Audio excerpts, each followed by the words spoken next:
I think that people have been making fun of him for such a long time that he has really internalized all that. And that dictates the way he probably moves behind the scenes. I'm your girl, and your girl, and your girl, because you treated me like this. You think I wasn't cool enough. He's been holding a lot close to the chest. A lot of in the industry do not try to everybody's. That is not true. You introduce him to your girl, extra friendly, smiling. And he do that exchanging numbers. 19, 30, 40, 50, 60, and 70 times. And it ain't just rappers.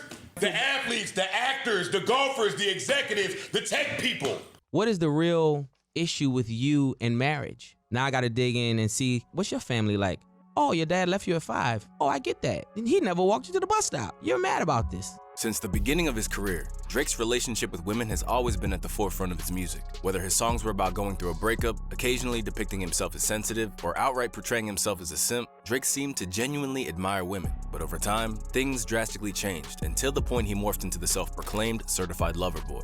From venting his feelings of loneliness to an ex on Marvin's room, through to accusations of rampant misogyny on the 21 Savage assisted Her Loss, even Drizzy's claim that the only woman he loves is his mom on God's Plan was a drastic departure from when he was actively trying to settle down. But where the good guy image was once intact and helped skyrocket his career to the top, that's long gone now and replaced with the perception that, as Kendrick said, Drizzy doesn't even like women. In fact, he only values them when it comes to sexual gratification and as a way to have a one-up on his enemies and friends. In short, there's now a belief that Drake has a serious sex addiction, which has basically created the predicament he finds himself in today. He presents himself as like this smart, composed, thoughtful businessman, but your friends' girls, you're not them for them, by the way. There's tons of bad. You're not just doing it to get a nut. You're your man. That's what you're doing. It sounds crazy, but that's what it's about. I'm gonna do something that I know that I'm gonna have over you forever. Oh, yeah, okay, yeah. Currently operating in a state that may fill a void inside him while deviating from the image that first made him successful, Drake has made it clear that he's not a one-woman man at this point in his life, nor does he plan to change that. And while that makes him no different from many other superstars, the problem for the Sixth God is that there's a feeling of spite and self-sabotage to how he goes about it that has nearly destroyed his career several times over. So, let's break down the roots of this addiction and how it's been hiding in plain sight for a long time now. When you pattern yourself as a ladies' man, it's really no surprise that you might ruffle some feathers or act impulsively when things don't go your way. Just look at what happened in the aftermath of Drake flying a fresh-faced Ice Spice out to OVO Fest, only to suddenly cut ties with her when it appeared he didn't get what he wanted out of it. It's been speculated that Drake unfollowed you afterwards. Do you want to tell us some tea on that? He did. I don't know why, though. Shame on you, Drake. Shame on you. You shouldn't have done that. Happy to ghost someone in an instant, Drake's objectives with up-and-comers like Ice come into focus when you see how much he prides himself on being a bachelor. So, when he doesn't get his way, his superstardom allows him to move in a way without any consequences. And this behavior was further highlighted in an interview with Angie Martinez, where French Montana basically lifted the lid on how Drake operates. Yes. There's people with more reputation than me. Drake is close, but you and Drake are friends. Splash Bros. Snipe Squad. You know he gave me the Snipe Squad thing. 10 rules, 10 snipe commandments. Thou shalt not snipe a bro's ting. Thou shalt never pillow talk or discuss business with a ting. On any import from the United States, Canada, or any other region, thou shalt practice a maximum 3-day export rule to avoid frustration. You fly anybody in, give them 3 days so you can avoid frustration. 3 days maximum. With Drake basically retaining the mindset of a man in his 20s, it explains why Drizzy also doesn't care whose toes he steps on, including sniping someone else's ting. Take for instance the story of Naomi Sharon. Unlike Ice Spice, it's believed that she welcomed Drake's advances despite being in an 8-year relationship. To make matters worse, Drake had worked out with her then boyfriend just days before, only to later post an IG picture after the story broke captioned, "Without remorse." Dirty. Imagine having the most beautiful, supportive, and faithful relationship 8 years long with an engagement and wedding plan, her former fiancé Jamie Sun said. Then this major opportunity comes and a world star calls your fiancé to sign a record deal, flies you both over, and then, out of nowhere, all the trust has vanished with knives in your back and in your heart. I am no longer with the person people think I am together with. I am no longer with the 8 years I thought I was together with.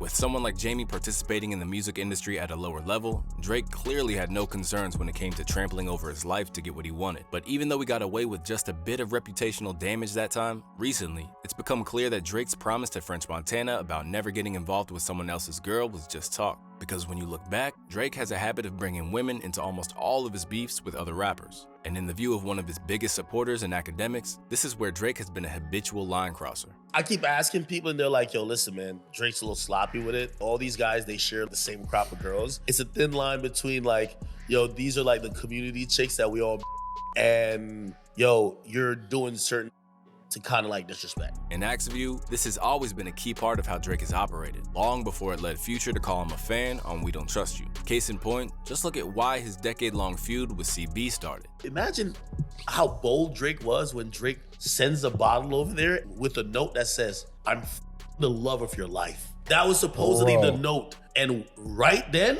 beef starts. So Drake is in the club, supposedly with Meek and some other people, and Chris Brown is there, and Drake sends a thing over to be like, I'm the love of your life. Drake is a savage. Yeah, you gotta keep the girl away from Drake.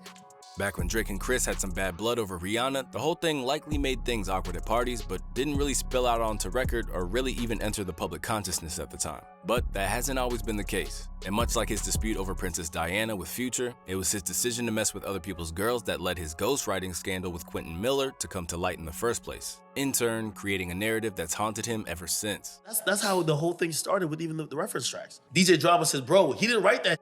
The guy in my studio in Atlanta, he recorded it and Drake just sang it over. That's how that starts. So two guys who thought Drake their chicks basically created that moment. But while all of these incidents could have been damaging to his career, if you need to look at how far Drake will push it when it comes to women, look no further than him betraying his very own mentor when he was at his lowest. A story that was brought to light in a bar by Kendrick Lamar's Not Like Us, the allegations that Drake f***ed on Wayne's girl when he was in jail have actually been around for a while. And to Weezy's credit, he's done his best to shoot Drake some bail. Oh, I wasn't worried about that. That's just how life go when you locked up. She still be texting me and stuff, you know?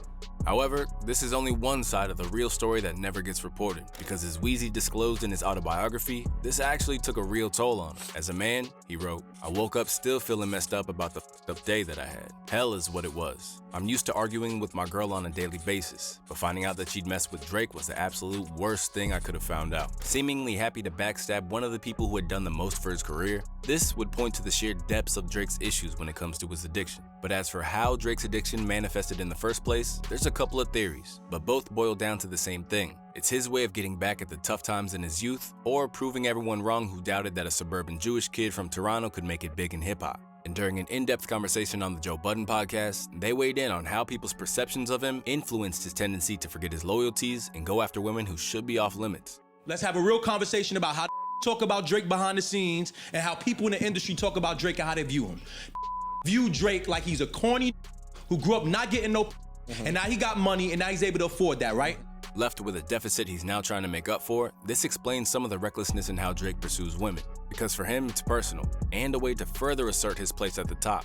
Bottom line is, most of these in the industry that have grown up a certain way don't like that this moves in the fashion he moved because they never had a respect for him. You just said that a lot of in the industry do that. A lot of in the industry do not try to everybody's. That is not true. You introduce him to your girl, extra friendly, smiling. And he do that exchanging numbers. 19, 30, 40, 50, 60, and 70 times. And it ain't just rappers. The athletes, the actors, the golfers, the executives, the tech people. The difference is you might be more comfortable being way more vocal about that you never respected than the other.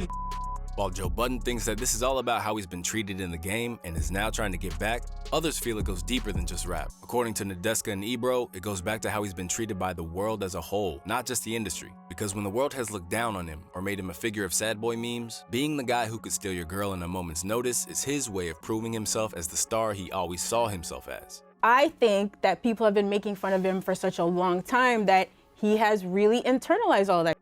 And that dictates the way he probably moves behind the scenes.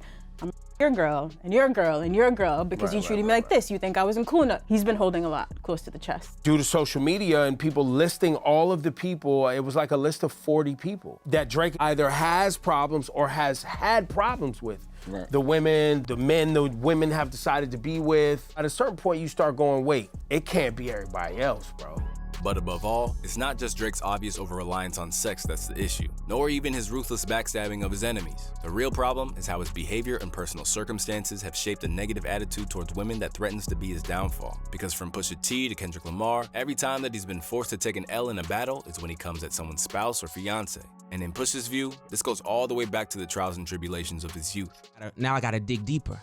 What is the real issue with you in marriage? Now I gotta dig in and see, what's your family like? Oh, your dad left you at 5. Oh, I get that. He never walked you to the bus stop. You're mad about this. Left without a strong role model and instead given a father who's still chasing girls himself to this day in a slightly creepy way, it explains why Drake thinks nothing of getting involved with someone else's girl, nor discrediting someone else's wife. While for someone like Pusha, Kendrick, or even A$AP Rocky, who adopted the Drizzy beef after lines about his wife from For All the Dogs, this wouldn't be an option. In turn, creating the sense that Drake may have plenty of relationships with women, but doesn't ultimately respect them. Left embarrassed by his own actions and with his peers now calling him out, Drake's gotten a serious wake-up call to change his ways. Because if he doesn't, this addiction might destroy his career, his legacy, and maybe even his life.